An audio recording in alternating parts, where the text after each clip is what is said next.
Good afternoon to everybody. First of all, I'd like to welcome every one of you to this pep talk this afternoon. As a reminder, please mute yourself, but always show your video pictures. Sign in your name, your Facebook account, or email address in the chat box. Please include the names of companions attending with you. Use the chat box to ask questions and make comments while the pep talk is on. There will be group pictures at the start and end of the pep talk. Another reminder, please take the online learning cum evaluation test exercise for mastery of learning and have a perfect score to get a certificate like the one shown here. I have placed the link in the chat box. Another reminder, 50 Olete certificates will entitle one mentees to a voucher for a free ROJoson telemedical consultation, like this one shown below, shown here. Another request, please type in your feedback in the chat box during the open forum and before we adjourn. Let's now have a group picture taking before we start the pep talk proper in 2 minutes.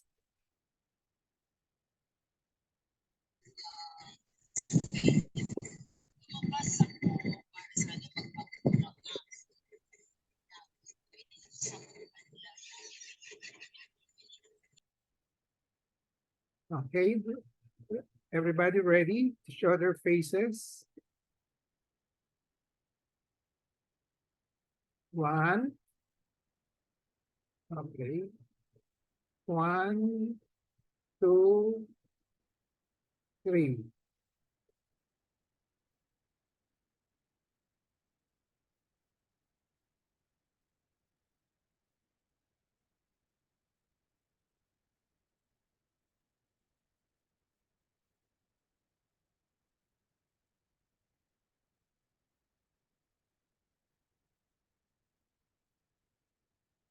I have a patient empowerment program in which I like to empower the lay people or patients to take control in the management of their health.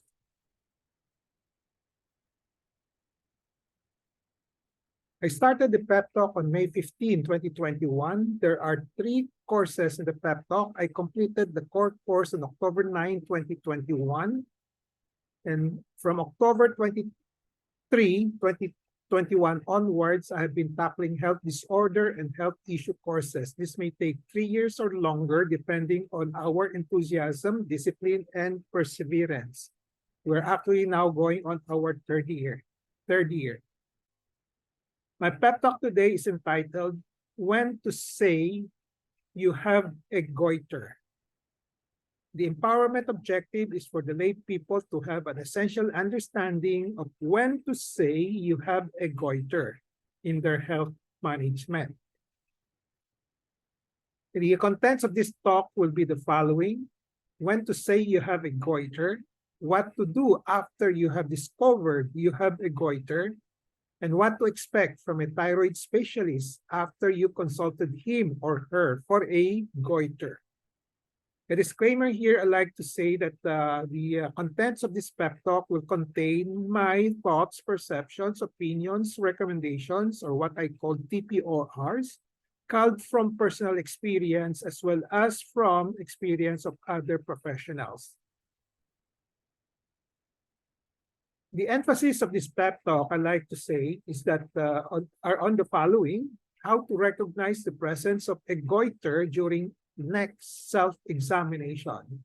So here I'm emphasizing the importance of next self-examination, and then what to do thereafter, relying on the expertise of a thyroid specialist who will give advice accordingly and with an informed consent.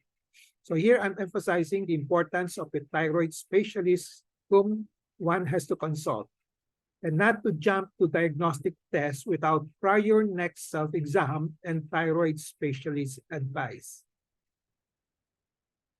So when to say that you have a goiter, first of all human beings have a thyroid gland in the center of the neck, in front of the neck. Okay.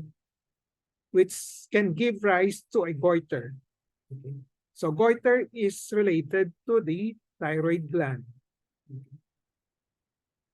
The thyroid gland is a butterfly-shaped gland in front of your neck.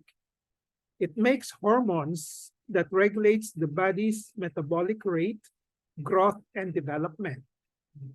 So ang pinaka-main function nito is to secrete hormones that will regulate the body's metabolic rate, growth, and development. A goiter is said to be present if there is an abnormality in your thyroid gland. Basta anytime that there is deemed an abnormality, something abnormal, something unusual, then we say that a person has a goiter. The abnormality usually comes in two forms. One is functional, the other one is what we call structural abnormality. Functional and structural. So when you say functional abnormality, this refers to whether the thyroid gland is secreting too much or too little thyroid hormones. As we say, the main function of the thyroid gland is to secrete hormones. Okay.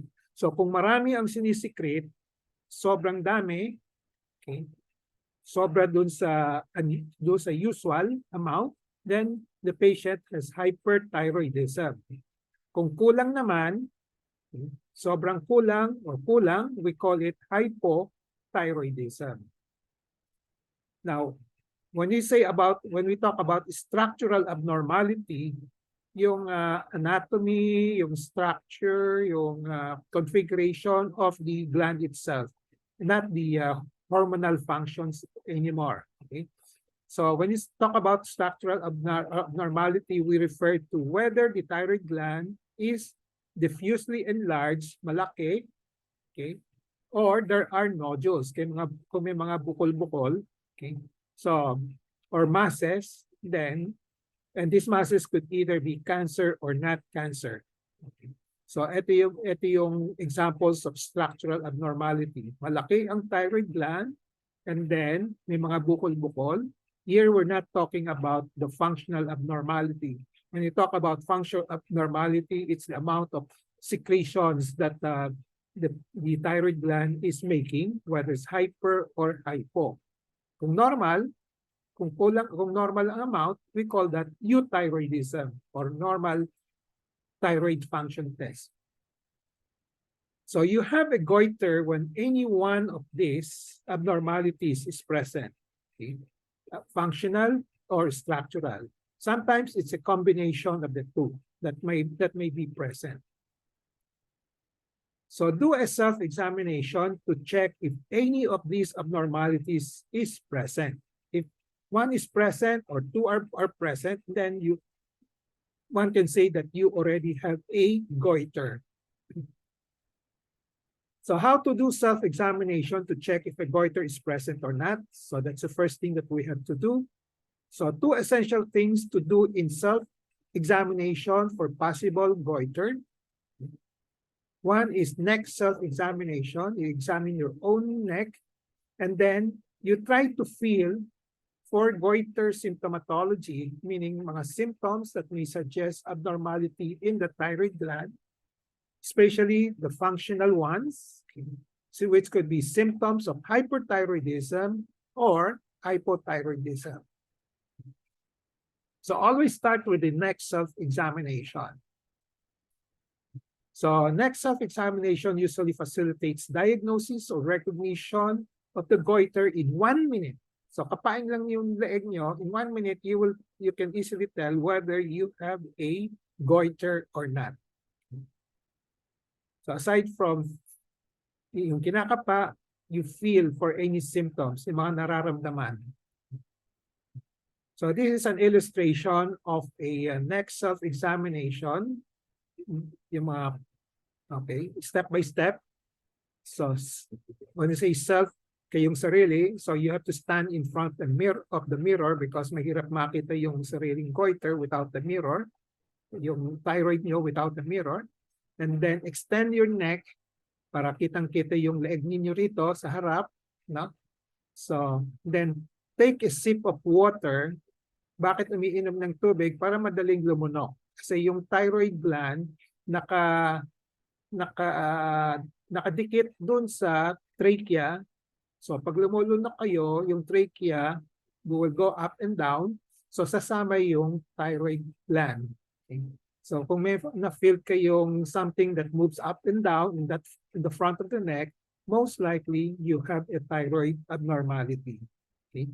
So while you swallow, look for a lump. Okay? Tingnan niyo muna because this is inspection pa lang ito, no? So you take a look and then look for a lump or a bump. Okay? Bump means bukol, kung may nakausli o ano, as you swallow. Then after that, after the inspection, then you palpate, you feel, you put your hands, your fingers on the thyroid gland or on the neck, okay? Then feel for any enlargement or bumps. Okay? Below, this is below the Adam's apple for the people, for male people. No? So dito medyo baba ng konti lang. No? Okay. So one is inspection, the other one is palpation, or you feel for any, as I said, for any structural abnormality. Kung malaki or may mga bukol. No? So one can do the self-palpation of the thyroid gland, yung kapa ng thyroid gland, using either one hand or two hands. Okay, this is an illustration of using one hand. Okay, and then this one is using two hands. Okay. So when you palpate, you feel for a bump or lump on swallowing, whether there is enlargement or there is a nodule inside. Okay. Then after palpating the thyroid, sa gitna, you palpate the side of the neck, you look for lymph nodes. Kung may mga kulani, na? Okay. Kasi pag may kulani, it could also be a sign, or you have to suspect baka it's associated with a thyroid tumor, with the thyroid mass. Then if there is a thyroid mass and then also lymph node, then you have to suspect thyroid cancer. And when you talk of a patient having a thyroid cancer, we also say that patient has a goiter. Okay, kasi goiter can be structural abnormality or functional abnormality, and it can also include cancer or not cancer na bukol. So aside from the neck palpation, soft neck palpation, to check if a goiter is present, particularly if the NSE, the next self-examination, is normal, check if you have symptoms. When you say symptoms, yung mga nararamdaman ninyo, that may suggest abnormality in the thyroid gland, especially in the functional ones, such as hyperthyroidism and hypothyroidism. So check the following. If you have sudden weight loss despite a good appetite, kain kayo, maganda yung appetite niyo, kain kayo ng kain, despite that, pumapayat kayo suddenly, and then if you have palpitation, then you suspect hyperthyroidism. Hyperthyroidism. Now, if you feel chronic fatigue, when say chronic fatigue, yung matagalan, 1 month, 2 months, 1 year, 6 months, no? And tiredness, then you suspect hypothyroidism kasi kulang ang secretions of thyroid hormones. Okay. So upon the next self-examination plus feeling for the goiter, palpating for the goiters, feeling for the goiter symptomatology, you say that you have a goiter. Okay. If your thyroid is enlarged, malaki, if it contains nodule or bukol-bukol, there is a palpable neck node which can be part of the thyroid cancer, and there are symptoms suggestive of hyperthyroidism, particularly sudden weight loss and palpitation. And also if there are symptoms suggestive of hypothyroidism, particularly chronic fatigue and tiredness. Okay. So 1, 2, 3, 4, 5. Okay. alert signs that you may have a goiter or a thyroid problem. So another situation in which you can say you have a goiter is when you see a physician, okay, or a physician examines your neck for whatever reason, nagpa-check up kayo or pinakita nyo, baka meron kayong symptoms, baka sabihin nyo, baka may goiter kayo, nagpa-check up kayo. And then this physician found out the same thing, that yung mga alert signs for thyroid abnormality or goiter, okay, pareho dun sa kanina yung self-examination. So the physician will say that you have a goiter if your thyroid glands is enlarged, if it contain nodules, one nodule or two nodules or multiple, and there is a palpable neck node which can be part of a thyroid cancer. There are symptoms suggestive of hyperthyroidism. There are symptoms suggestive of hypothyroidism. So another situation, the third situation in which you can say that you have a goiter is when diagnostic tests that were done for whatever reasons showed abnormalities in the thyroid gland in the realm of function and structure. As we all know, maraming nagpapagawa ng diagnostic tests, no? Even before seeking the physician's opinion, the consultations. No? Okay. So the initial diagnostic tests that are commonly done, especially in the Philippines, are the thyroid function tests such as FT4, FT3, and TSH, and ultrasound. So two most common diagnostic tests are the thyroid function test and the thyroid ultrasound. Okay. So to repeat, okay, when you say functional abnormality, it means whether the thyroid gland is secreting too much or too little thyroid hormones, or hyper or hypothyroidism. This can be seen in the thyroid function test. Okay. So this is where you look for this abnormality. So FT3, FT4, TSH. Okay. So this can tell you whether you have hyper or hypo or normal thyroidism. Now, for the ultrasound, this is more for the structural abnormality, whether the thyroid gland is enlarged or there are nodules or masses. When you have nodules or masses, you cannot help but think of possible cancer or not cancer. Okay. Basta pag may bukol, ang pinag-usapan, cancer ba siya or hindi? So what next? What's next? Well, after you discovered a possible or evident goiter in your monthly self-examination. So the next thing to do is to go see a thyroid specialist right away. Okay? The thyroid specialist in the Philippines at the present time can be an endocrinologist, a general surgeon, or an ENT or otorhinolaryngologist. So my suggestion is do not have the test done first without seeing a thyroid specialist who will examine you first and palpate your neck to verify your findings. Kung meron kayong suspect, baka meron kayong goiter, patingin muna sa doktor bago kayo magpa-test. Okay? So the test may not be necessary after the specialist examine you. Okay? Sayang lang kung di kailangan. Okay? So, but reminders here will be, you should know how to do neck self-examination. And you should also do monthly neck self-examination as a health habit. Madali lang kapain yung leeg ninyo. Okay? In 1 minute, matatapos niyo yung self-examination. So what will the thyroid specialist do upon consultation? Ano naman gagawin ng thyroid specialist? The thyroid specialist will make a diagnosis statement based on his physical examination and symptom data. Symptom data, yung tatanong sa inyo, anong nararamdaman ninyo. Okay? Ito yung mga symptomatology for possible hyperthyroid or hypothyroid. Okay? Then, after making the physical examination and asking questions or what we call interview, okay, he will make recommendations on what to do next, okay, starting with the diagnosis. So you should expect the following from the physicians.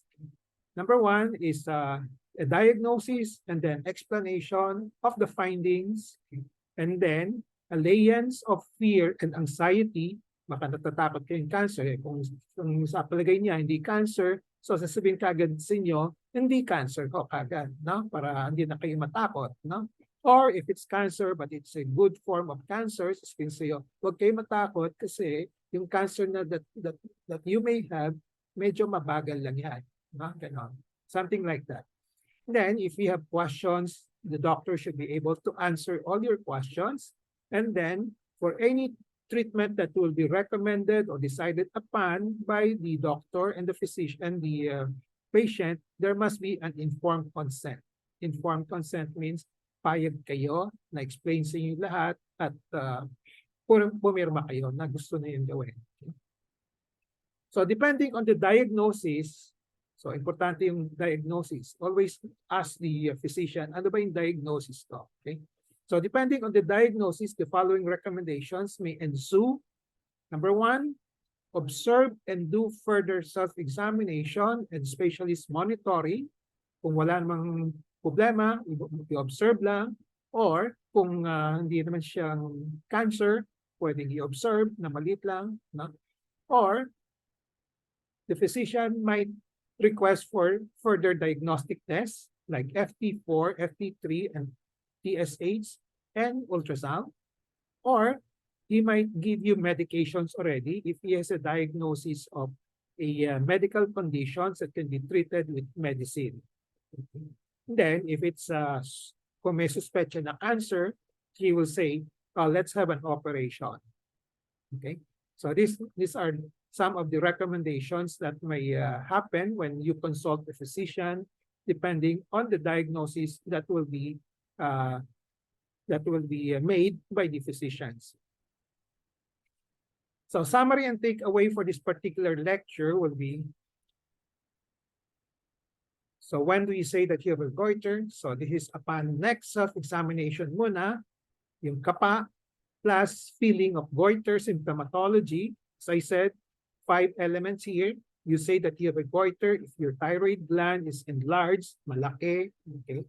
And then if it contains nodules, there is a neck node, kulani, on the side of the neck, which can be part of a thyroid cancer. And then there are symptoms suggestive of hyperthyroidism. So take note of the sudden weight loss and palpitations, and symptoms suggestive of hypothyroidism, particularly chronic fatigue and tiredness. For the physicians, the thyroid specialists, they will do use the same basis for suspecting a goiter. So my last advice is let your trusted thyroid specialist do the following. Okay, the thyroid specialist will make a diagnosis statement based on physical examination and symptom data. Then she will make recommendation on what to do next. So expect the following from your doctor. If not, look for them, ask the doctor. Okay, so you should expect explanation of the findings that he had on your neck, and then the diagnosis, allayance of fear and anxiety, queries answered, questions answered, informed consent obtained for decided treatment or subsequent management. So I have discussed all of this topic, when to say that you have a goiter, what to do after you have discovered a goiter, what to expect from a thyroid specialist, and after you've consulted him or her for a goiter. So again, I'd like to emphasize these 3 things. How to recognize the presence of a goiter during next self-examination. So I'd like to emphasize the importance of next self-examination. Gawin ninyo, madali lang ho gawin yon, mga 1 minute lang. Okay? And you can do it anytime, anywhere. Okay?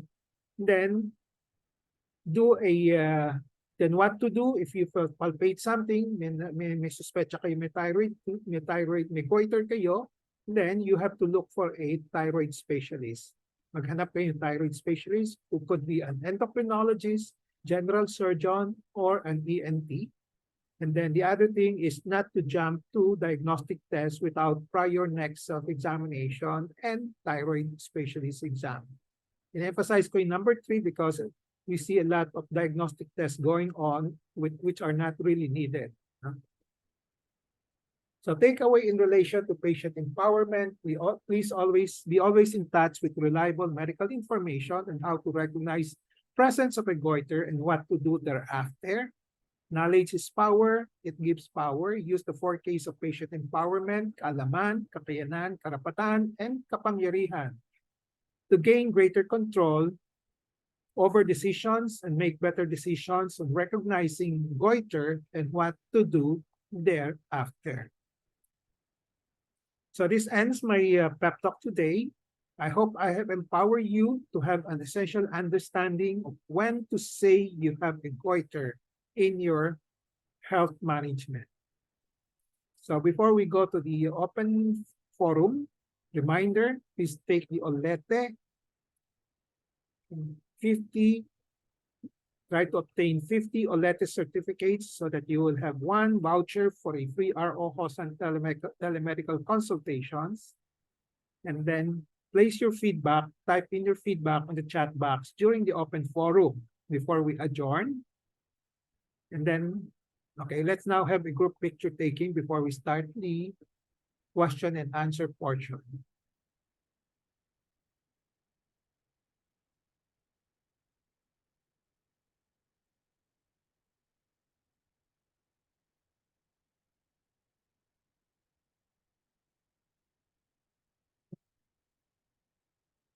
Okay, ready? Show your face. 1, 1, 2, 1, 2, 3.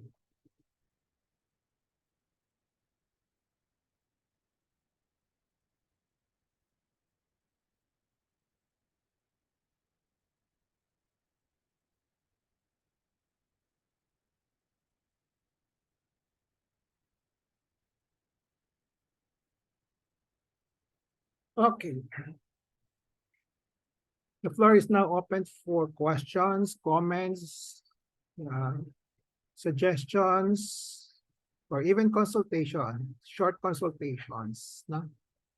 Okay. Any questions? How many have experience with goiter? Susan, you have. Jen, you have. Okay. My daughter here is here with me. Okay, she also has goiter. Who else? Who has goiter? Perla. Okay. Belet. Yeah, Belet. Rochelle, I think. Rochelle, you consulted me for goiter also, right? Hi, Doc. Rochelle here. So, I've consulted you, Doc, regarding the result of my test. FT and 4 Yeah. and then TSH. Yeah. Yeah, I remember that. Okay. So any questions? Try to correlate my lecture with your experience. Okay. Also with what I've done to you. Okay, Susan. Okay. In 1998, I had thyroid cancer. So my thyroid gland, entire thyroid gland has been removed. Okay. So it means I won't have any goiter problems anymore. No? If that is the conclusion. Second, I see an endocrinologist, and every 3 months he monitors my thyroid functioning and just gives me tiding. Tama ba yung first part ng question ko? No more goiter because no more thyroid gland. Is that right, Doc? Okay. So 2 things there that I like to comment. And your question is, your assumption is that your the whole thyroid gland together with the thyroid cancer has been removed. Okay, totally removed all. Okay, so you're making an assumption that there won't be any problem anymore. Okay, partially correct, partially wrong, because it might be wrong because you're dealing with cancer. Okay, in cancer, there's always a possibility that it can recur. No, so yeah, no doctors will give you a statement that you will not have a recurrence anymore. They will always say that you are just in remission. Okay, because thyroid, any cancer can recur. Okay, because the treatment that we do is just we remove the tumor. Okay, we're not actually treating the cause. We just remove it. We hope that it will not recur. That's why we always say that you are in complete remission. We don't assure you that there won't be recurrence. That's why the follow-up is usually a lifetime follow-up. No? So partially correct also because it all depends on the type of cancer. So your cancer most likely is a type of cancer that is very, very slow growing, papillary cancer most likely. And there is a little, very small chance that it will recur. Small chance. No? Okay. So you might say that most likely you might be cured of it already because it's not a very aggressive cancer. Okay, so you really still have to have a checkup so that just to be on guard for possible recurrence, so that if there is recurrence, you can catch it early and then treat it right away as soon as possible para masalvage pa, masave pa. No? Okay. Now, the other part of your question is, yeah, your doctor is having checking you up every now and then, okay, on the assumption that it might recur, okay. So, but so the examination that will be done on you will be to do a surveillance for possible recurrence of the thyroid cancer. That's the goal. That's the objective of your checkup. No, not really the thyroid functions anymore, because most likely you're given a certain amount of medication. No, let's say 100 microgram. No, so you just take it for life because it's a replacement. No, okay. It's a replacement therapy. So you have, parang maintenance mo na yun, no? So if you get 100, kung masyadong mataas, after several tests, makikita naman ng doktor mo kung 75 will be enough. So you take 75 microgram for life already. No? So you may not need to do a lot of regular testing on the thyroid function test like FT3, FT4, TSH. No? Okay. So, but put more priority on the recurrence. Okay. So the physician should be palpating your neck when you go for a checkup, because recurrence usually come in the form of masses, mga bukol-bukol. No? Bukol dito sa leeg. Okay, bukol somewhere else, malayo, okay, o usually bukol sa gitna, no? Kasi that's the origin of yung initial thyroid cancer mo, okay? Or dito sa leeg, yung mga lymph nodes. Yan ang pinaka-common site for papillary cancer, no? Kuminsan, madalang lang yung sa ibang parting katawan, yung nasa buto, sa lungs, sa utak, ganon. Okay? So palpation will be part of your surveillance. Okay.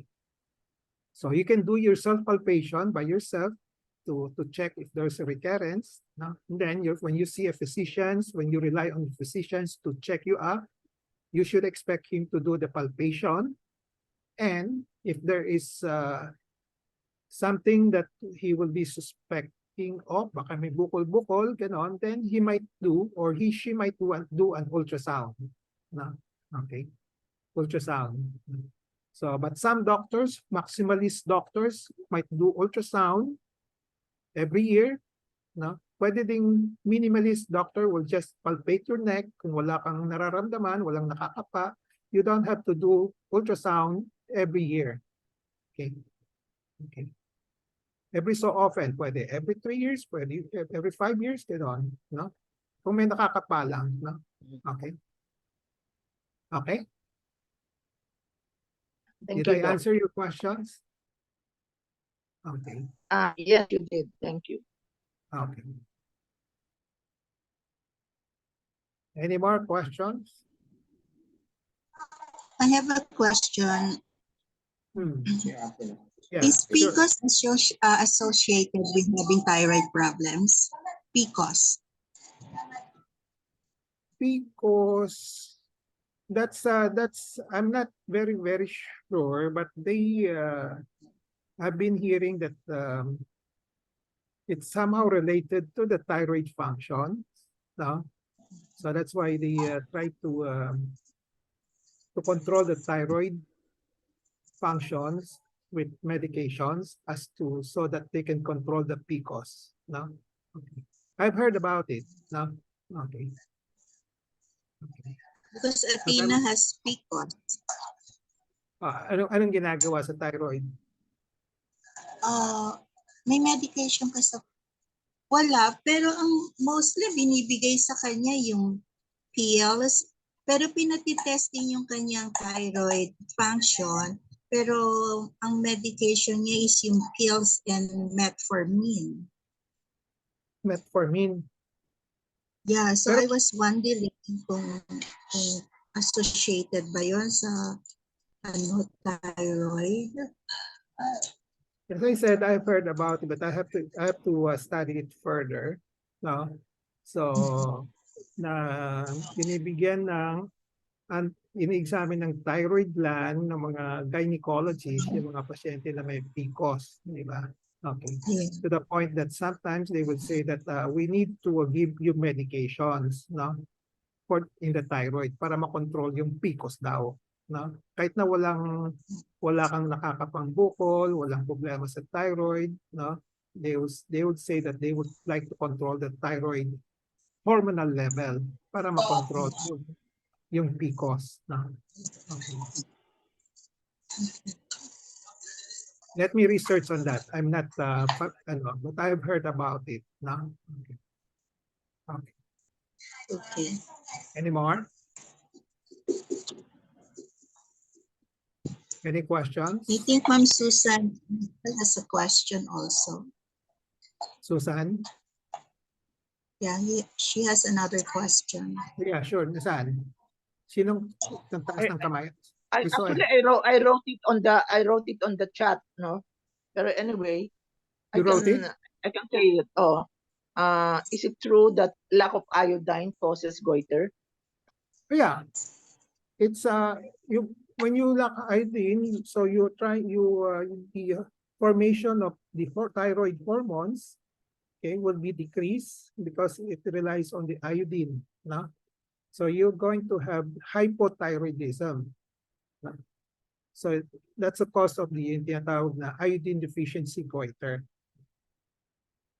Pero nowadays, bihira na yung iodine deficiency goiter because we have a lot of yung mga seafood, we have a lot of yung mga salt that incorporate iodine already. No?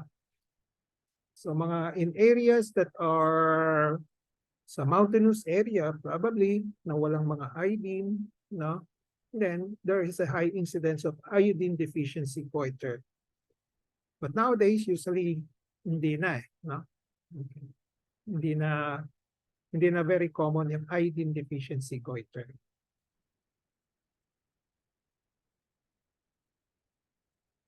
Okay. Any more?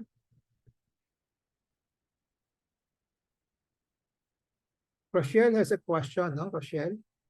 Okay, if the TSH is elevated, normal FT4, and does it need medications? Okay. To start with, yung FT4 and FT3 represent the thyroid hormones, the hormones coming from the thyroid gland itself. No? So T3 is one type of the thyroid hormones, the other type is T4. They're coming from directly coming from the thyroid gland. Yung TSH, thyroid stimulating hormones, it comes from the brain, from the pituitary. No? So the pituitary gland secretes the thyroid stimulating hormones to stimulate either, usually when it's called stimulating hormone, it's supposed to stimulate the thyroid gland to produce the thyroid hormones, which are T3 and T4. Okay, so there's a automatic there's a regulatory auto-regulation of these secretions. No? Kung mataas yung secretion, sobrang dami ang secretions ng thyroid hormones mo, so it will send a signal to the brain, the pituitary gland. So the pituitary gland will try to regulate it by decreasing the amount of thyroid stimulating hormones. Kasi sobrang dami na, kaya sasabihin niya, ay, dapat hinay-hinay lang, no? Konti-konti lang. No? So it will try to control the secretions of thyroid hormones by slowing down or decreasing the amount of the thyroid stimulating hormones. Okay? So, kung on the other, dun sa isang situation naman, kung sobrang konti ang T4 mo at TSH, no? Ang response ng pituitary gland is dadami, no? Dadamihan niya yung secretions. Okay? Okay? So, yan ang auto-regulatory mechanism ng thyroid hormones. Okay? So, your question is, if the TSH is elevated, no? Elevated means usually it signifies it's kulang. Elevated kasi parang nagpo-produce siya ng maraming stimulating hormones para mag-produce ng more thyroid hormones. Okay? So when you have elevated TSH, tapos normal FT3, FT4, no, ang interpretation dito, usually ang sasabihin ng endo is that hypothyroid ka pa rin. Okay? Kasi yung nagre-realize, they put more importance on the TSH rather than FT3, FT4. No? Kasi mataas yung level ng TSH, ibig sabihin kulang yung sinisecrete ng thyroid gland, kaya hypothyroid ka. So, nagbibigay sila ng medications. No? Okay. Kahit na normal na. No? Okay. So, but, well, ito experience ko lang. No? If there is a, kung TSH mo is elevated and then yung T4 mo, T4, T3 are mababa, then sigurado na yon, hypothyroid ka. Pero kung normal lang FT4, FT3 at elevated ang TSH, no, it's still possible that there might be some variations in the examination results, no. So you may have to repeat the examination, no. Okay. As I said, for some endocrinologists, they will rely just solely on the TSH. But for my personal experience, maraming, I won't say laboratory error, baka may mga variations that has to be considered. That's why the test may have to be repeated. No? Okay? Okay, Doc. Thank you. Medyo nababother ako, Doc, kasi in 2021, ganyan din also. FT3, FT4 normal, and then elevated si TSH. In 2022, normal naman lahat. And then ngayon, 2023, ang result, mataas na naman si TSH ko. So, nagbavary ba, Doc? Yeah, minsan, yun ang sinasabi ko. I do not know whether I need to see the endocrinologist na or watch and observe pa rin ako. naguguluhan ka nga, di ba? Naguguluhan ka because because of the results, no? Number two, if you see Opo. mga doctors, iba-iba rin ang opinion, di ba? Okay. So, as I said, kung wala, so we go back to kung anong nararamdaman mo, no? Meron ka bang nararamdaman? Actually, Doc, wala naman. Kaya lang just last May, I rushed to ER kasi nagpa-palpitate ako. So I was thinking kasi meron akong hypertension.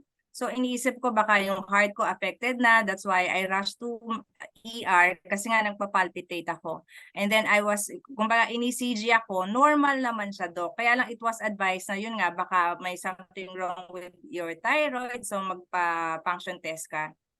Yun yung sabi sa ER. Kaya nagpa-function test ako, Doc. And then, yun nga, ang lumabas, normal FT3 and T4, pero elevated si TSH.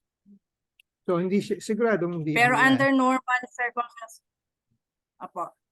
Hindi Sorry, Doc. hyperthyroid. Yung palpitation is associated with hyperthyroid, di ba? Okay. Oo, So, opo. yung TSH mo is elevated, saka normal yung FT4, FT3, that means you're not, 99% you're not hyperthyroid. Na? Okay. Opo. So, at least we know that. Na? So, Yes, Doc. most likely, walang kinalaman yung thyroid mo doon sa palpitation mo. Na? It could be Opo nga, Doc. non-specific or stress-induced, may anxiety Mhm. reaction ka, no? Ganon. Okay?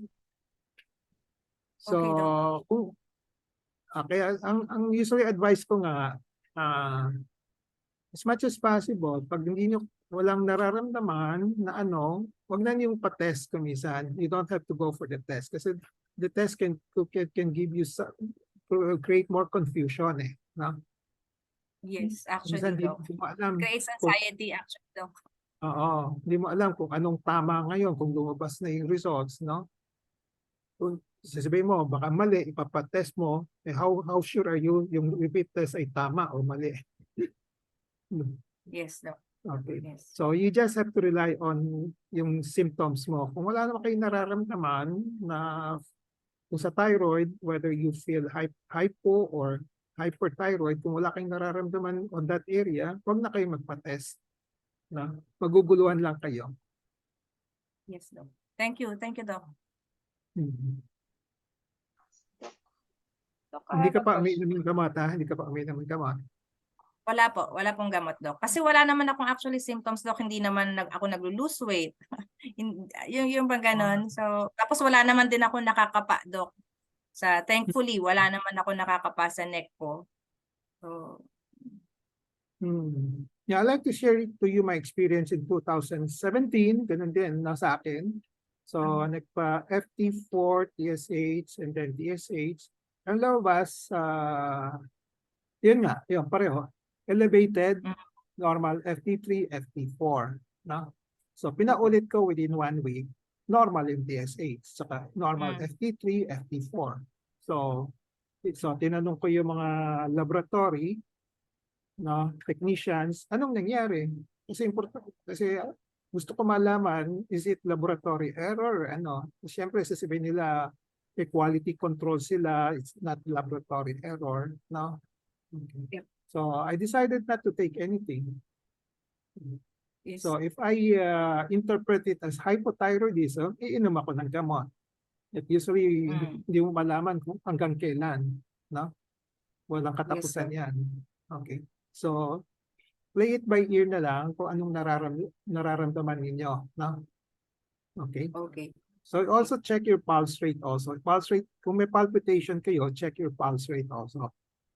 Kung yung palpitation nyo, pakiramdam lang tumitibok-tibok yung puso nyo, pero yung pulse rate ninyo is still below 90, normal. So, baka very subjective feeling of lang yun, tibok-tibok-tibok lang. No? Okay, so you don't have to worry. Okay. No? You just observe. Continue to observe your own body. Listen to your body. No? Noted. Okay. Noted, Doc. Thank you so much, Doc. Yep. Thank you I po. saw a hand there. Okay, Midler. Yeah, Doc. Yeah, Mary. In case, kasi in mine, immediately the doctor told me to go have the ultrasound. And then, merong complex cysts and fat-laden cervical lymph nodes. Tapos, sa thyroid imaging reporting and data system, nakalagay, merong category 2, tapos no FNA. Ano ba yung doc? What is the FNA? FNA is fine needle aspiration biopsy. FNA stands for fine needle aspiration biopsy. Okay? So they are recommending that. Ano ba yun? Are they recommending? Kasi thyroids 2 ka mo. Yes. Thyroids 2. Do they recommend needle biopsy? Basta nakalagay lang no FNA. So it just means na hindi nagawa, ganun lang. It's not recommended. No. If it's a Okay. no, it's not recommended. Usually, thyroids 4, 5, and even 6, no? 5, 4, and 5, no? Usually they recommend FNA, fine needle aspiration biopsy, and if the size is more than 1.5 centimeter, ganon. Okay. No? If it's smaller, usually kahit na thyroids 4, thyroids 5, no, they don't recommend, no? Just observe, no? Okay? Okay, thank you, So Doc. yung sa'yo, you have complex, di ba? Complex sinabi mo? Complex Yes. mass. No, usually when you say Cysts. complex cyst, it's a combination of fluid and solid component dun sa nodule, dun sa thyroid nodule mo. No? Okay. So when you have complex mass, usually benign lang siya. No? That's why they put there thyroids 2, no? Not 4. No? Di ba? So, Okay. okay. Sige, thank you, Any Doc. more? Okay. So, any more consultations?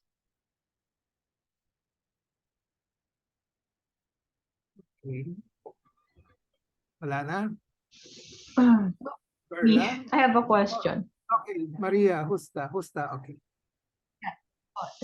Doctor, when you do the next self-examination, Uh-huh. what should you feel or feel when you palpate? What should you feel? So you put your you put your mga fingers, no? Hug your trachea or the windpipe, no? Nakikita mo ako? Windpipe, no? Yes. And as you swallow, no?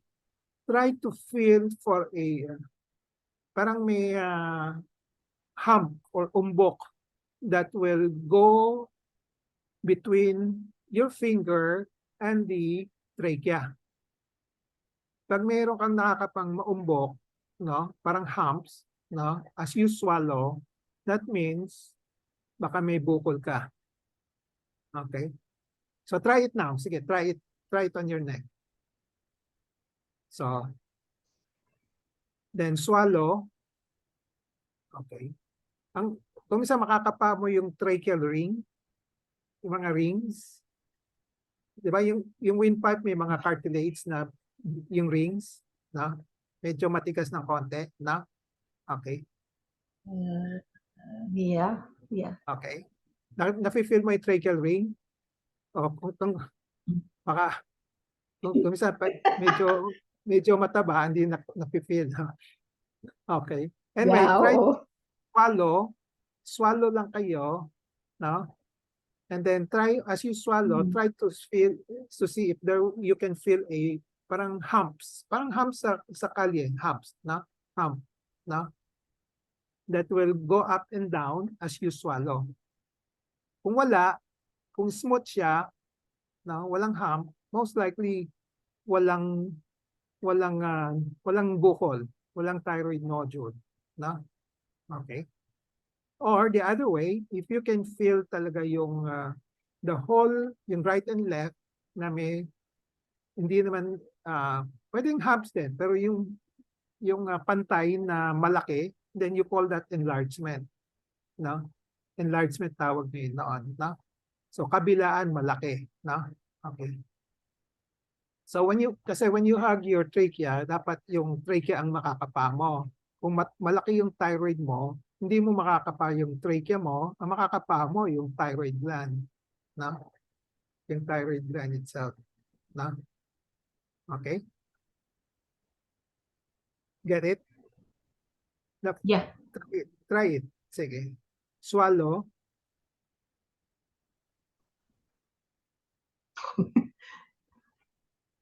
So I feel kasi there's parang ng enlargement when you swallow.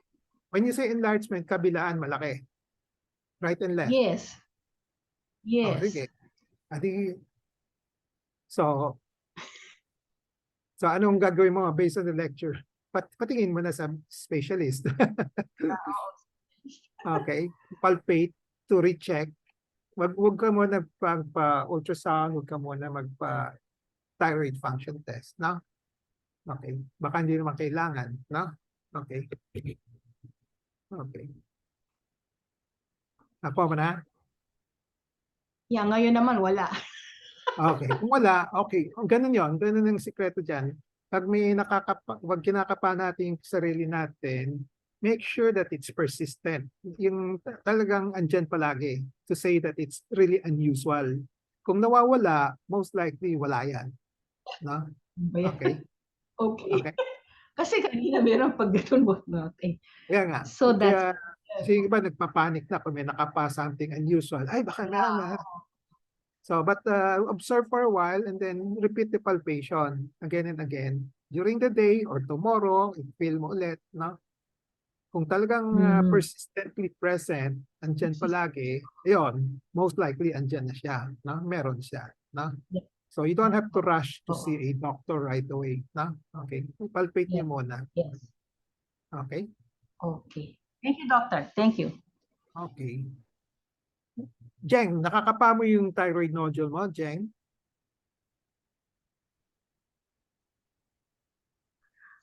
Oo, Doc. Di ba? Sige, pag lumulunok ka, nakakapa.